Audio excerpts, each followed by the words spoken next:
Merci pour cette occasion que vous me donnez pour pouvoir à nouveau expliquer un peu le problème de la société et répondre aux préoccupations des journalistes et donc de l'opinion. Est-ce qu'il y a un bras de fer entre les syndicalistes et la direction générale de la NUBA? J'ai dit tout de suite non. Pourquoi? Parce que il y a pas longtemps, il y a eu effectivement un problème de perturbation du climat social et l'inspecteur général du travail est arrivé ici. On a fait un travail extraordinaire pendant plusieurs jours. Et de ce travail, il est sorti des résolutions, d'abord un contrat que nous avons signé, plus des résolutions qui nous ont invités à nous mettre autour de la table et de travailler ensemble pour répondre aux préoccupations. Et c'est le travail qu'on est encore en train de faire jusqu'à aujourd'hui. Pas plus tard que hier, avant-hier, j'étais dans une réunion avec les syndicalistes pour préparer également la réunion semestrielle. Et donc à cette réunion, nous avons passé à peu près 2 heures du temps à faire la sélection de points à l'ordre du jour. Je n'ai pas entendu quelconque point qui pourrait dire qu'il y aurait un problème entre les syndicalistes ou la délégation syndicale et la direction générale. Donc, c'est une surprise pour moi d'apprendre par vous qu'il y aurait un bras de fer et surtout qu'il y aurait un courrier qui serait adressé à la direction générale. D'autant plus que hier j'ai suivi un peu incidentellement le président de la délégation générale, de la délégation syndicale, qui était sur une radio de la place et qui a dit qu'il n'y avait aucun courrier dans ce sens, en tout cas pas de la délégation syndicale. Et donc, tout ça, ça reste une surprise pour moi, mais j'attends de recevoir ces courriers officiellement pour savoir quel sort y réserver. Alors, si c'est une affirmation, ce sont des responsables, je pense qu'ils ont des chiffres à l'appui pour pouvoir dire qu'il y a augmentation d'effectifs. Je peux vous inviter, je peux vous demander que la direction du personnel, le directeur du personnel vienne vous montrer les chiffres. Augmentation de l'effectif. Nous sommes les premiers à avoir interdit tout engagement parce que la société ne produit pas. Comme la société n'a pas de recettes, comment est-ce qu'on pourrait, d'un côté, on avait bloqué les engagements qui étaient opérés par la direction précédente, à peu près 200 personnes en 6 mois. Nous avons bloqué les promotions parce qu'il n'y avait pas de recettes. Par quelle magie on aurait eu à engager un peu de temps pour gonfler l'effectif. Et donc, tant qu'il n'y a pas de chiffres à l'appui, je ne vois pas comment je peux répondre. Pour moi, le nom du personnel reste stable. Donc, à la baisse même, puisqu'il y a des sorties. Au mois de juin, au mois de décembre, il y a des sorties, des gens qui vont à la retraite, qui ne sont pas nécessairement remplacés, sauf en cas de nécessité, remplacement numérique, dans des secteurs bien déterminés, comme la direction technique, le service médical, l'enseignement. Et donc, ce sont des services dans lesquels, effectivement, on ne peut pas laisser le service médical démuni de ces acteurs, ni la direction de l'enseignement non plus. Donc, il n'y a certainement pas gonflement d'effectifs. Et on peut vous fournir des chiffres par la direction du personnel. Vous verrez que depuis un certain temps, le nombre du personnel reste le même, autour de 2300, 2400. Bon, c'est vrai que l'opinion qui n'est pas l'opinion profane peut se poser la question de l'utilité d'un audit dans une société qui ne produit pas, qui n'a jamais eu de recettes, en tout cas pour notre direction. Depuis que nous sommes là, nous avons reçu en tout et pour tout, en dehors de paiement du personnel, nous avons reçu du ministre des Finances 2 millions de dollars à la demande express de la direction pour pouvoir acheter l'outil de travail, c'est-à-dire les engins de production. Et ces 2 millions Je crois que toute la population de la ville de Mbujima a vu ces engins défiler jusqu'au polygone. Nous avons acheté les engins que vous avez vus et les comptes sont là. Tout celui qui veut voir ce qu'on a acheté, où on a acheté, à quel prix, peut aller le voir sans aucun problème. Alors, l'audit. Je pense que l'audit est indispensable. Nous aurions dû le faire dès le début de notre mandat. Pourquoi?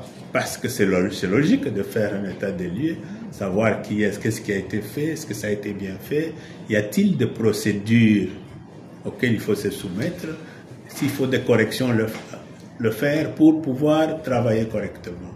Malheureusement, ça n'a pas été fait depuis que nous avons commencé. Je ne veux pas jeter la pierre à quelqu'un, mais cet audit, dans ce cadre de relance, reste encore tout à fait nécessaire parce qu'il est question d'avoir un état des lieux, revisiter les procédures, parce que, comme vous savez, l'Amiba, ce n'est pas une société qui a 20 ans d'existence. Hein. L'Amiba, c'est une société, une vieille société, malheureusement, qui n'a pas fonctionné, correctement, qui n'a pas produit depuis plusieurs années aussi. Et donc tout ça, ça vieillit un peu, y compris les procédures, tout comme le personnel aussi. Et donc, je pense que cet audit est nécessaire, indispensable pour revisiter tout ça. Et je suis même parmi ceux qui ont insisté pour que cet audit ait lieu. Et je suis encore prêt aujourd'hui, compte tenu du bruit qui court, de la manière dont cet audit interne est mené, moi je vais demander que le ministre de portefeuille, qui avait aussi émis l'idée d'avoir un audit externe, indépendant, que ça se fasse. Parce que ça nous permettra effectivement de démarrer sur de bonnes bases. Je ne demande que ça. La transparence dans la gestion, c'est mon dada. Et donc, je ne suis pas du tout inquiété par un audit, qu'il soit interne ou externe. Je l'encourage même et je le demande, je le réclame de tous mes voeux, parce que ces 70 millions, c'est quand même une somme, hein, même si ce n'est pas ça qu'il faut pour relancer l'Amiba de manière efficace et effective, c'est un début. Mais donc, il faut que le gouvernement soit rassuré de là et à qui il confie cette relance avec ce montant-là. Alors, je ne sais pas s'il appartient aux syndicalistes de demander l'éjection d'un directeur général. La procédure, c'est le président qui nomme, qui relève. Et donc, s'ils se sont adressés, je ne sais pas à qui la lettre est adressée, si c'est adressé au président de la République, il est le seul maître à apprécier, et apprécier la prestation des éléments qu'il a placés à la tête de l'Amiba. Et donc, c'est quand même assez étonnant que nous n'avons encore ce jour rien géré. Ça, je le répète, parce que le salaire, on ne gère pas le salaire. Ça entre, c'est payé, ça sort, ça entre, ça sort. L'Amiba a produit effectivement une première production. Quand on voit les besoins de relance, comme nous avons lancé la production, sont énormes. Nous avons tous les chiffres, tous les plans ont été faits. Ce n'est pas les 2 millions qui vont relancer l'Amiba. C'est vrai que c'est un effort pour démontrer que nous sommes déterminés et nous sommes volontaristes pour démarrer la production. Et donc, je suis embêté. Je ne peux pas commenter parce que je n'ai pas vu les griefs. Quant à la conclusion, demander le départ de la DG que je suis, je leur laisse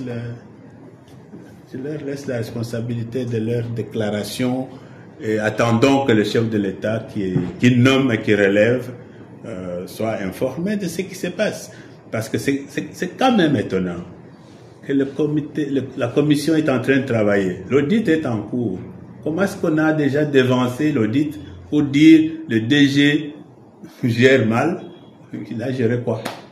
C'est quoi? Alors pourquoi l'audit est là? Si la délégation syndicale avait déjà fait son audit, est arrivé à la conclusion que le DG gère mal, il doit partir. C'est très étonnant et surprenant Ça laisse beaucoup de supputation là-dedans. Est-ce que c'est signataire de ce signataire? Parce que je ne vais pas mettre au banc d'accusation le syndicat. Non, je vais indexer ceux qui ont signé cette lettre. Est-ce qu'ils ne sont pas des connivences avec ceux qui tirent les ficelles derrière? Parce qu'il y a beaucoup de choses qui sortent de cette commission d'audit. Il est étonnant de savoir, d'entendre dans les réseaux sociaux et en dehors, dans l'opinion publique, tout ce qui se passe à la commission. Et pourtant, c'est un travail interne, ça devait rester à la commission. On est au courant de tout ce qui s'est dit là-bas.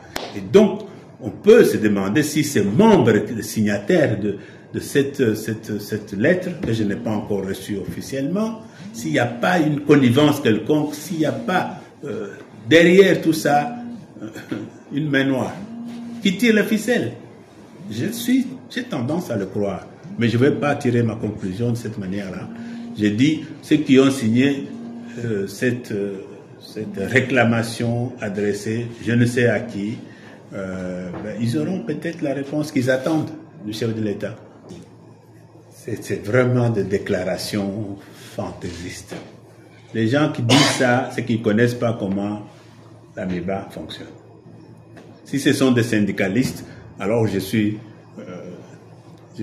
assez ulcéré de voir que les gens, parce que depuis que je suis arrivé, je prône d'ailleurs une cogestion responsable. C'est-à-dire que les syndicats doivent participer à la gestion. Parce qu'on ne peut pas s'occuper du personnel sans savoir ce que le personnel produit, quels sont ses problèmes, quels sont les problèmes de la direction qui doit s'occuper de ce personnel. Si on ne suit pas, la direction peut justement vous raconter n'importe quoi. C'est que j'ai toujours évité depuis le début, j'invite toujours ces syndicats à une cogestion responsable. Et donc, dire que tribalo-ethnique, je ne sais pas ce que ce mot veut dire, nous sommes au Kasaï oriental. Est-ce que il y a combien de tribus, il y a combien d'ethnies? Je ne sais pas. D'abord, je viens de dire qu'on n'a pas engagé. Il n'y a pas de gonflement d'effectifs. Et donc, s'il n'y a pas de gonflement d'effectifs, c'est qu'il n'y a pas d'engagement. Et s'il n'y a pas d'engagement, je ne vois pas comment je vais engager ma famille, donc, c'est ça. J'ai eu la mauvaise chance d'évoluer à l'extérieur du pays et de ne pas vraiment m'intéresser à cet aspect tribalo-ethnique. Et quand je suis à l'AMIBA, je ne savais pas qui était qui. J'ai dû me fier à mes collaborateurs pour essayer d'avoir des informations de manière objective. Si on doit engager quelqu'un, c'est d'abord les dossiers, la compétence qui compte. Et s'il est par hasard de la tribu de qui que ce soit, ça m'a jamais intéressé. Donc celui qui dit qu'on a engagé sur base ethno-tribale, d'abord la gestion ethno-tribale, je ne sais pas ce que ça veut dire. Gérer la société, on gère la société, on ne peut pas se baser sur les notions de tribu et d'ethnie pour gérer une société comme l'AMIBA. C'est un peu... Alors maintenant, celui qui affirme qu'on a engagé, que le directeur que j'ai engagé, ma famille, il peut facilement le prouver. Il peut venir facilement le prouver. Je ne sais pas s'il y a un Kabanda dans cette société, à part moi. Il n'y en a pas un seul. De deux, j'ai appris à savoir que je suis d'origine Nkwakalonji, Nkodi. Si on peut, sur les 2300 que la société a, qu'on me montre ceux qui ont signé les contrats depuis que nous sommes là, des Bakwakalonji et des Bakodi. Parce qu'on veut parler. C'est vraiment trop bas, ça. Hein. Moi, je suis un peu ulcéré par ce genre de discours ethno-tribal. Il n'y a que celui qui sait que c'est important qui peut accuser les autres de ce qu'il fait lui-même. Et donc, venez, la société là, le service du personnel est ouvert à tout le monde. Allez vérifier. Vous êtes des journalistes d'investigation aussi. Allez investiguer. Alors, l'aspect de contrat, je ne sais pas si celui qui a dit ça a un seul exemple d'un contrat que j'aurais signé de manière dictatoriale, sans consulter les autres. Nous n'avons pas signé beaucoup de contrats d'ailleurs. Hein. Et aucun contrat à l'AMIBA, dans toutes les entreprises du portefeuille d'ailleurs, tout contrat doit être validé par le conseil d'administration. Et donc, moi, je pense que depuis que je suis là, je n'ai pas encore initié un contrat en tant que DG. Tous les contrats sont venus, soit par le conseil d'administration, la plupart d'ailleurs, soit par les autres collaborateurs, et tout passe par une discussion entre la direction, le service juridique, ceux qui s'occupent de partenariat. Ça se passe comme ça. Et le service juridique donne ces annotations. La direction générale vérifie, on soumet au conseil d'administration, et le conseil d'administration valide, et seulement après, le directeur peut signer. Et donc, si j'ai signé, ça veut dire que le conseil d'administration a validé, et donc je ne peux pas être le seul à pouvoir... D'ailleurs, tout contrat, il y a toujours deux signatures. Tout contrat dans la vie. Il y a le directeur général que je suis, soit le directeur général adjoint, soit un des trois directeurs. Si c'est un contrat en rapport avec l'aspect technique, c'est le directeur technique. Si c'est un contrat tout venant, c'est avec le directeur administratif. Si c'est un contrat qui a trait aux finances, c'est avec le directeur financier. Donc, il n'y a pas un contrat que le directeur général aurait négocié tout seul, signé de manière dictatoriale. C'est vraiment des déclarations fantaisistes, et même diffamatoires, je dirais. Les uniques missions que le DG a eu à faire, c'est de Mbujimayi à Kinshasa, pour les conseils d'administration ou pour les dossiers importants de la société. Voilà les missions principales. Une seule mission passée à l'extérieur du pays, c'est en Chine. Vous avez eu vent de la mission qui était organisée, que je suis parti en Chine, sur l'invitation de la présidence dans le cadre de forum qui a été organisé en Chine sur les opportunités d'investissement d'abord à l'AMIBA et ensuite sur l'espace Grand Kasaï. Et je viens de signer le rapport de mission qui est adressé au ministre du portefeuille. Voilà, seule mission à l'extérieur, et les retombées sont claires parce que tout le monde a apprécié que je suis le premier à avoir parlé du Grand Kasaï en Chine, s'il vous plaît. Il n'y a personne qui a jamais fait ça avant moi, en tant que DG de l'AMIBA, évidemment. Et donc, je suis allé là-bas. Il fallait effectivement présenter les opportunités d'investissement à l'AMIBA. Mais comme l'AMIBA a des gisements, des concessions dans les 5 provinces, pratiquement dans toutes les 5 provinces des 2 anciennes provinces du Kasaï, et surtout que parmi le panel de présentateurs qui étaient là, il y avait le gouverneur de l'Alaba, il y avait le gouverneur du Haut-Katanga, il y avait le gouverneur de Kinshasa, et puis il y avait des DG. Pas un seul gouverneur de 5 provinces du Kasaï. Et pourtant, les 5 provinces du Kasaï ont autant de richesses que le Katanga réuni. Et donc voilà, on m'a donné l'occasion de parler de l'AMIBA. Comme je viens de vous dire, les concessions de l'AMIBA sont un peu partout. Cela m'a poussé à parler du Grand Kasaï. Et j'ai présenté les opportunités d'investissement dans le Grand Kasaï. Et les Chinois étaient impressionnés d'apprendre qu'il y a autant de ressources, autant de minéraux, autant de richesses à exploiter dans l'espace Kasaï. Ils venaient de découvrir. Et les retombées, c'est quoi? Je suis rentré avec une vingtaine de cartes de visite des compagnies chinoises qui sont prêtes à amorcer des discussions avec nous, avec... c'est pas moi, avec le gouverneur. J'en ai parlé d'ailleurs au gouverneur, M. Capo, hier. Je lui ai fait un bref compte rendu de ça. Il était d'ailleurs très, très intéressé. Et donc, nous attendons maintenant d'approfondir ces contacts, surtout qu'au niveau national, au niveau du gouvernement, nous avons reçu le courrier pas plus tard qu'il y a 2-3 jours, où on nous demande, en tout cas tous les participants, d'être prêts avec de projets bancables, parce que la Chine a mis un budget de 50 milliards de dollars dans le cadre de la coopération avec l'Afrique, avec la RDC. Et il faudra qu'on fasse tout pour accrocher dans ces 50 milliards quelques contrats, en tout cas, qui peuvent être financés ou qui peuvent être bancarisés. Voilà, pour moi, les retombées sont très positives. Très positives. Et donc, les missions, à part cette mission de Chine, je n'ai pas effectué d'autres missions.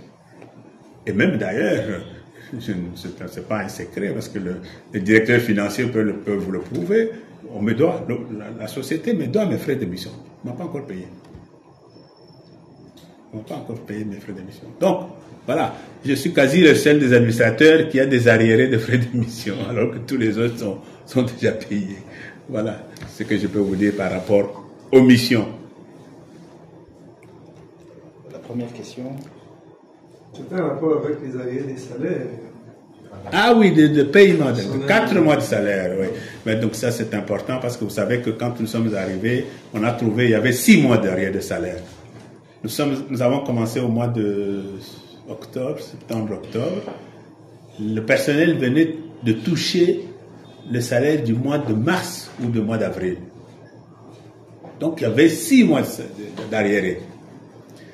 Nous avons utilisé toutes nos relations, toute notre diplomatie, parce que je vous rappelle que ce n'est pas un véritable salaire, hein. C'est un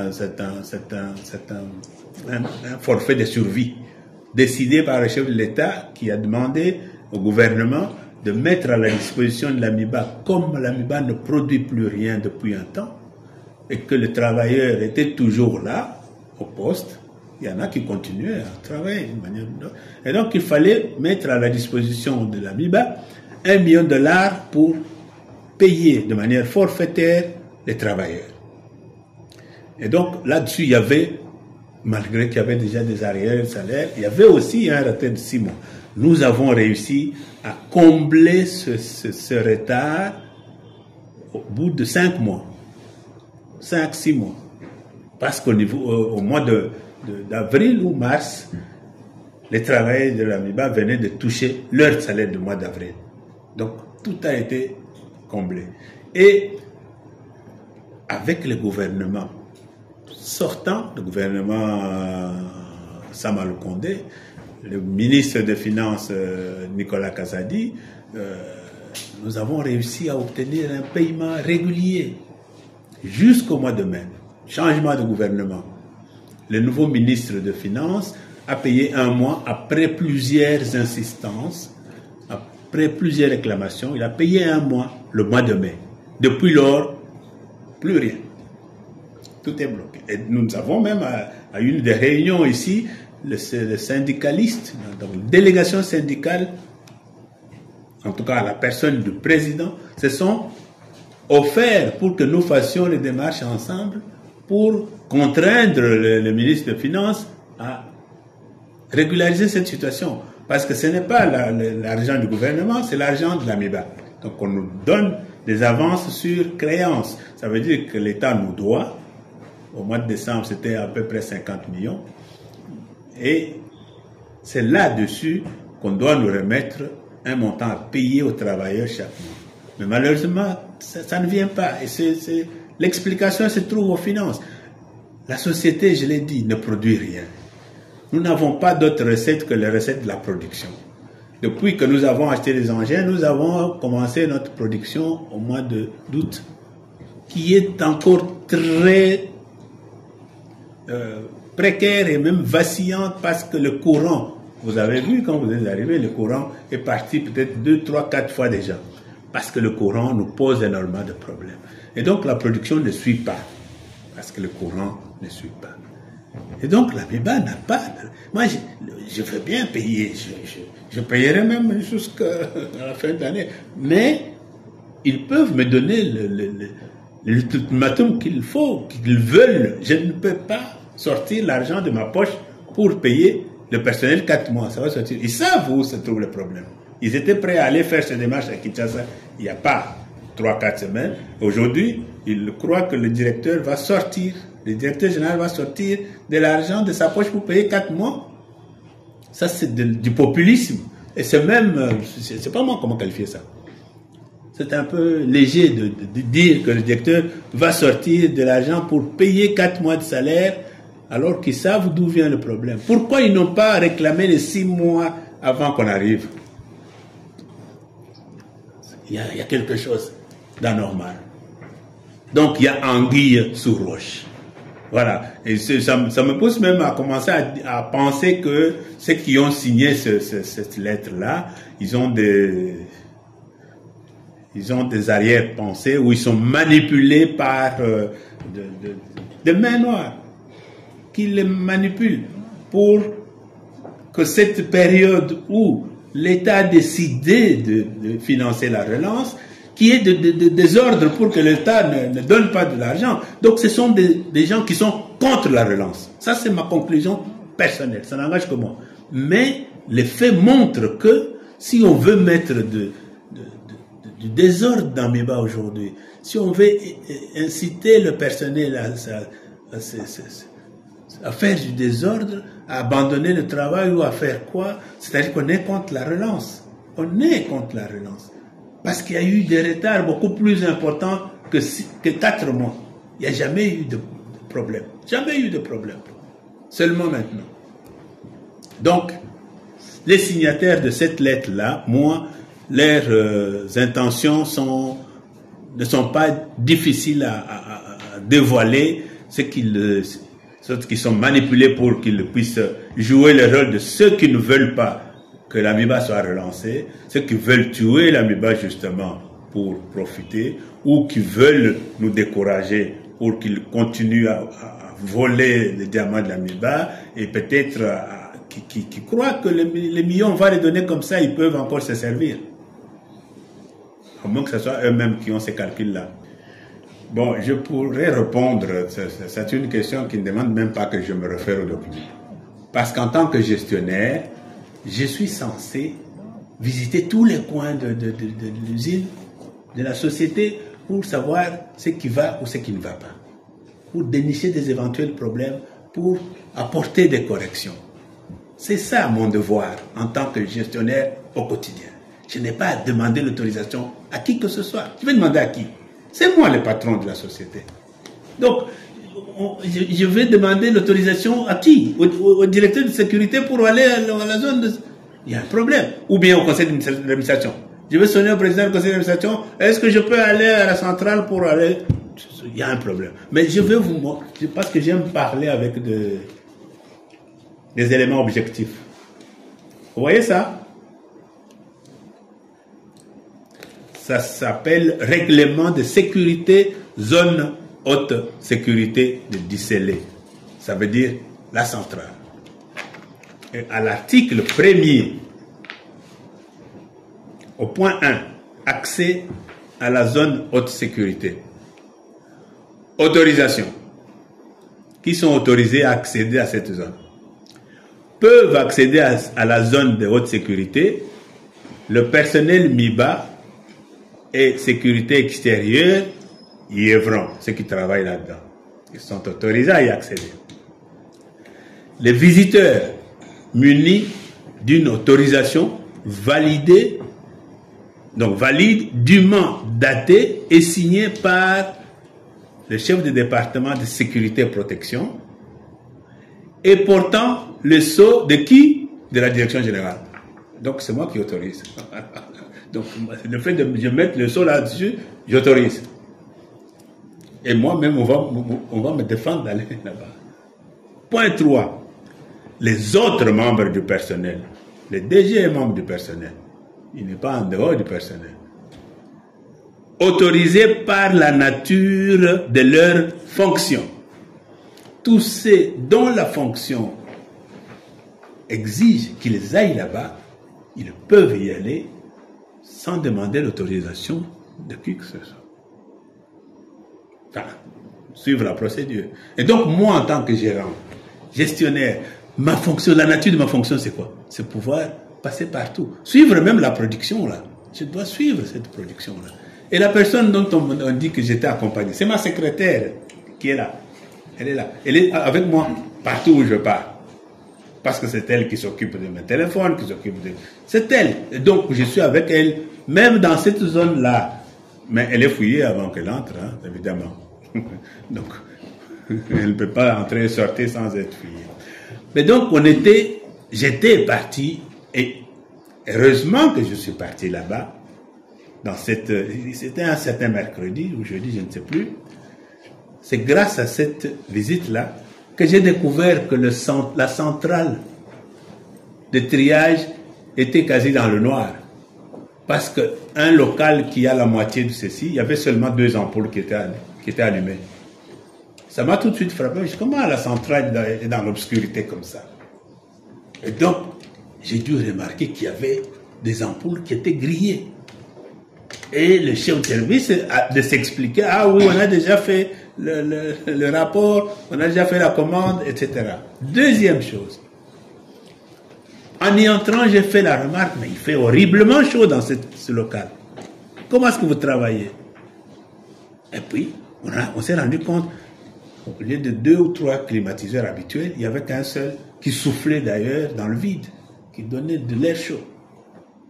J'ai exigé qu'on règle ce problème, qu'on améliore les lumières. Ce n'est pas tout. Il y a des tables de triage. Parce que je regarde, je vérifie tout moi. Je regarde. Ces tables, il y avait une opacité là où les trieurs sont en train de travailler. La vitre était tout flouée là. C'était vraiment flou. Je dis, comment est-ce que vous voyez les diamants? Les diamants peuvent aller dans les déchets. Comment est-ce que vous voyez? On nettoie. J'ai donné l'ordre qu'on nettoie. D'ailleurs, ma secrétaire avait noté tout ce que j'avais dicté ce jour-là. Et quand nous sommes passés le jour suivant ou le jour après avec la ministre de Mines provinciale, eh bien, le vitre était clair. Heureusement que j'étais passé par là. Il y avait de la lumière. Voilà. Mais donc, tout ça, c'est pour vous dire que ma fonction m'amène à passer dans toutes les zones de la société, tous les endroits, sans solliciter l'autorisation de qui que ce soit. C'est moi qui donne les autorisations. Pourquoi je vais encore demander l'autorisation de quelqu'un d'autre? Donc c'est du n'importe quoi de dire que le directeur est allé sans autorisation. J'entre même à minuit, je peux y aller seul. Mais à minuit, c'est pas possible. Donc, le travail s'arrête à 17 heures. Nous étions là jusqu'à 17h, 18h. Il y a des cahiers, même moi, quand j'y vais, je mets mon nom, l'heure d'entrée, l'heure de sortie, signature. Vous pouvez aller vérifier. C'est noté. Et je me soumets à la fouille, à l'entrée comme à la sortie. J'enlève même mes chaussures, hein, parce que le caillou peut tomber dans la chaussure et sortir. Donc je me fais fouiller, comme tout le monde. Voilà. Ça c'est pour la zone de haute sécurité. J'ai tendance à croire que ce mouvement que j'ai fait dans la zone de triage, c'est ça qui est à la base de cette agitation. Quand nous sommes arrivés ici au mois de septembre, octobre, comme je vous ai dit, j'étais assailli ici par des travailleurs qui demandaient, mais monsieur le DG, il faut changer tout le monde. Il faut changer tout le monde, surtout à la zone de triage là-bas. C'est comme ça que tous vos prédécesseurs ont fait. Même le PCA l'a dit publiquement qu'il avait sorti 160 personnes pour changer quand il était PAD. Il a sorti 160 personnes. Il a changé. Moi, je dis, je ne peux pas changer comme ça parce que les autres l'ont fait. Et puis, quand je vais sortir, je vais mettre qui? Je connais encore personne. Donc, laissez les gens, donner le bénéfice du doute à ceux qui sont là. Laissez-les travailler. Ceux qui sont là, s'ils sont honnêtes, ils savent que je les ai laissés travailler jusqu'au mois de mai ici. Sans leur demander quoi que ce soit. au mois de mai, j'ai décidé, dans le cadre de la relance, qu'il fallait effectivement réajuster les choses. Voilà, on a réajusté dans presque toutes les directions. Mais, comme vous dites, la centrale de triage a été la zone où j'ai reçu des pressions de toutes sortes. Je peux même citer la personne pour laquelle il y a eu des interventions, pour qu'on la laisse là-bas. Si vous voulez, je cite le nom.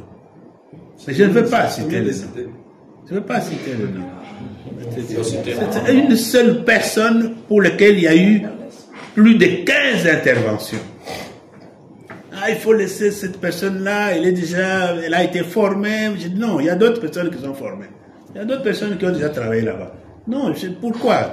Et surtout que pendant le temps que j'ai laissé ces gens travailler, j'ai découvert beaucoup de choses.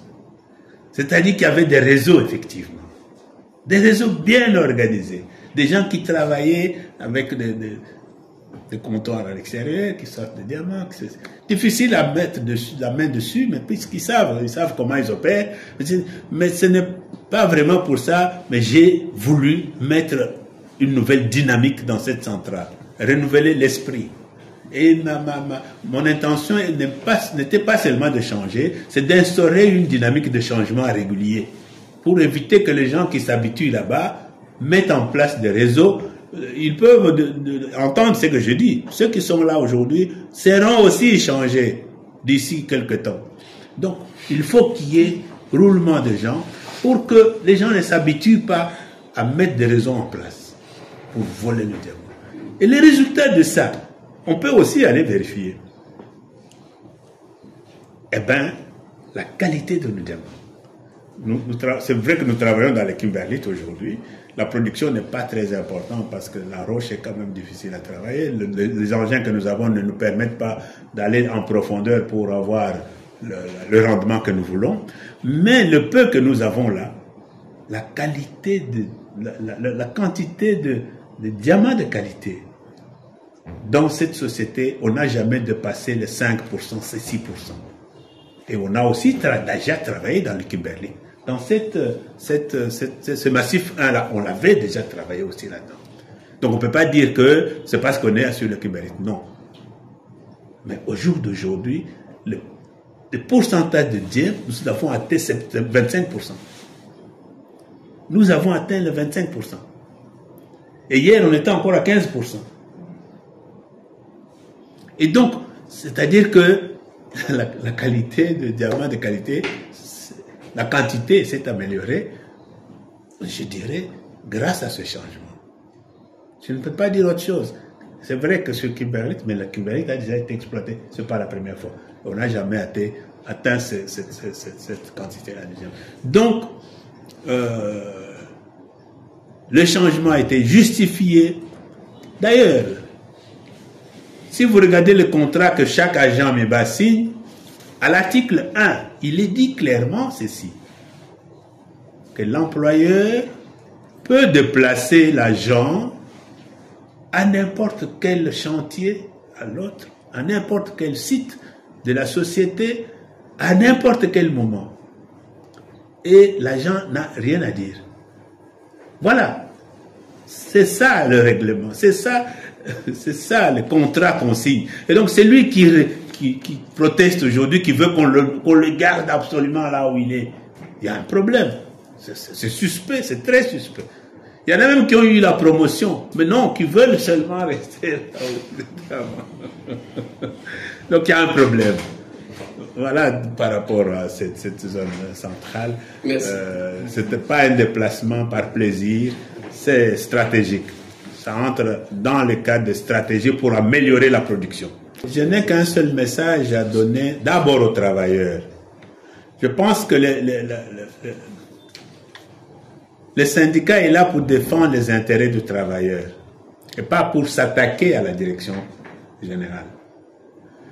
Parce que si tous ces griefs qu'on a relevés ici vont dans le sens d'améliorer les conditions de travailleurs, je pouvais comprendre. L'amélioration des conditions de travail du personnel, je pouvais comprendre. Mais quand on regarde de près, ce sont des attaques personnelles, dirigées contre le DG que je suis.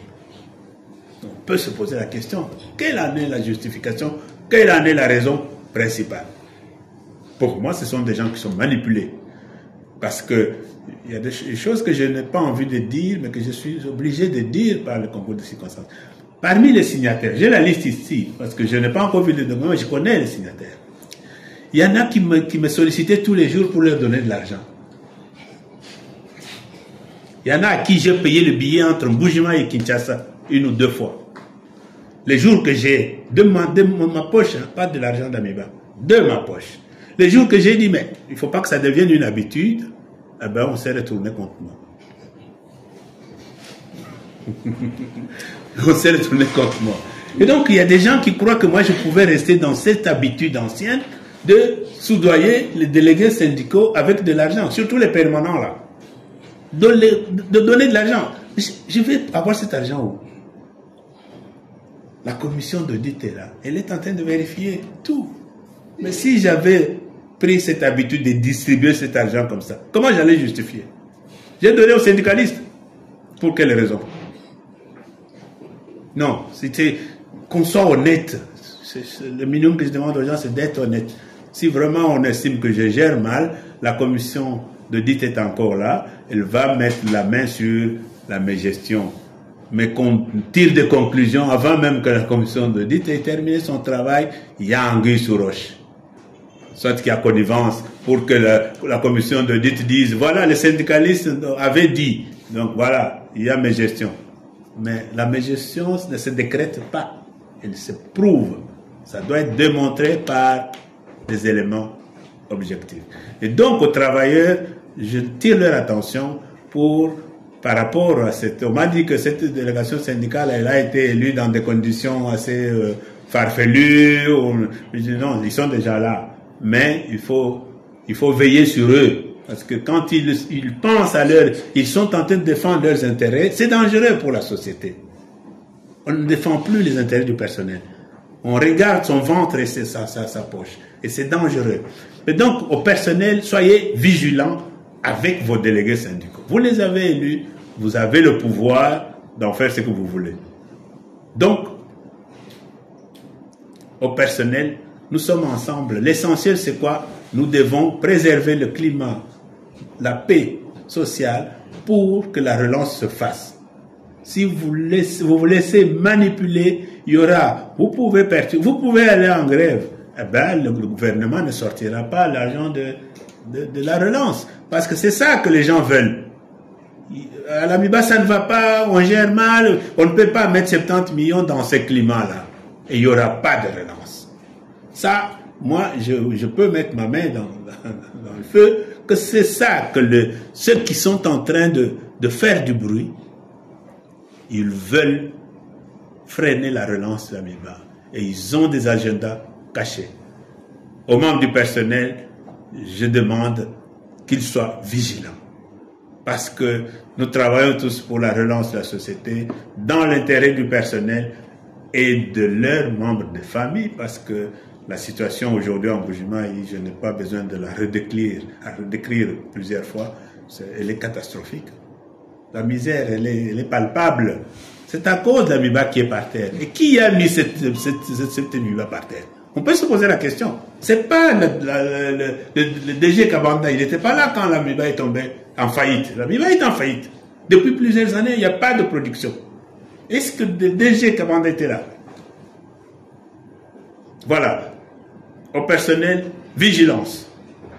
Et nous sommes là en train de travailler pour que la relance soit effective dans l'optique de la vision du chef de l'État qui a mis tous ses efforts pour que ça se fasse comme c'est en train de se faire là.